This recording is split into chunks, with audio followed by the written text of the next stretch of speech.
नमस्कार, आप देख रहे हैं इंदौर फर्स्ट, आपके शहर और आपके आसपास घटित तमाम हलचलों की जानकारी और अहम खबरों के साथ मैं हूं दिव्या खोबरे। आइए जानते हैं खबरों को विस्तार से। झावा शनिवार 14 अक्टूबर को बीएलओ की बैठक झावा पुलिस लाइन स्थित मंगल भवन में रखी गई। बैठक में आए हुए बीएलओ को यहां अव्यवस्थाओं का सामना करना पड़ा।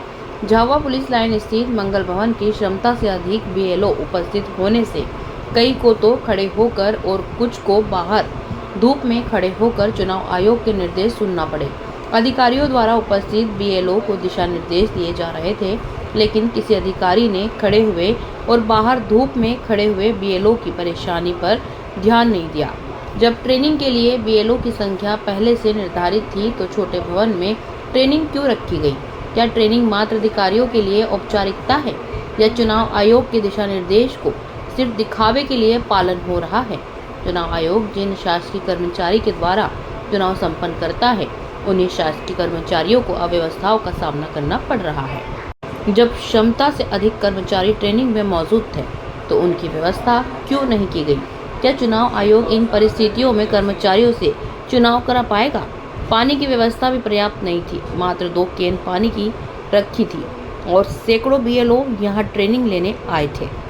डीआरपी लाइन भवन पर आज जो मीटिंग रखी गई है, क्या उद्देश्य था इसका?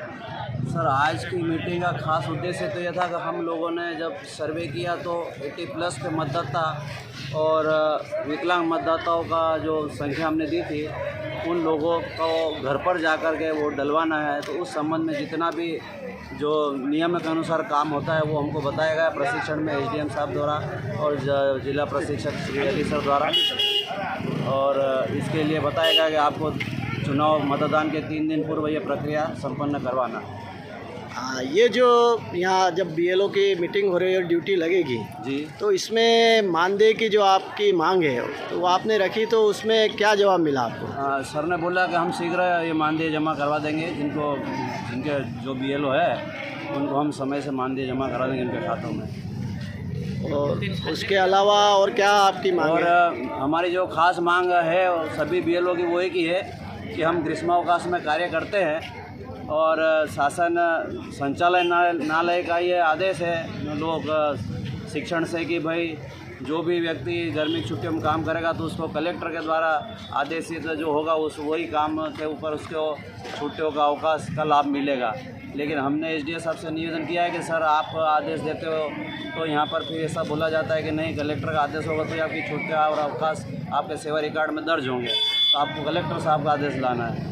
तो इसलिए सर ने बोला नहीं, ऐसा नहीं है, हम एसी ट्राइबल से बात करके और इसका निराकरण करवा देंगे।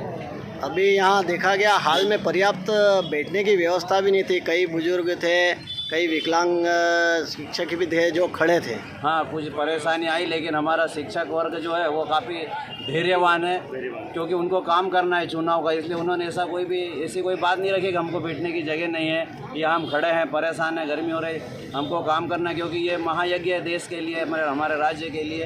तो इस महायज्ञ में हम सब अपनी आहुति देने को तैयार हैं। आपका नाम? दीपक टेलर। हाँ सर, अब अभी क्या हम सुबह 10 बजे से बुलाए लोग, आगे व्यवस्था करें और आगे करें नहीं, उसमें ओवर एज वाले भी है, किसी को कुछ हो गया तो किसकी जवाबदारी है? बीएलओ का तो कोई गिन ही नहीं रही हूँ, हर जगह मन चाहे जब बुला लेते और मन चाहे 4 बजे बुला लेते, 5 बजे और ना मानदेय दे। हाँ, 2-3 साल कब से? 2 साल। हाँ, 2-4 तो साल। कितने साल से सर आपको मानदेय नहीं मिल रहा है? 2 साल हो गए। 2 साल 3 साल हो गए। 3 साल अभी तक मिला ही नहीं, वो कोई ध्यान भी नहीं दे रहा बीएलओ लोगों को। आपने देखिए अभी कैसी स्थिति रही, ऐसे भेड़ बकरे जैसे बुला लेते हैं। इस मानदेय के लिए आप लोगों ने डिमांड रखी कलेक्टर से या किससे बात करी? हर साल दे देते हैं सर ये। हाँ, ये भाग गए सब, अपने अपने जवाबदारी वाले सब चले गए। नाम देते ही। हाँ। आपका नाम सर? मानसी डावर।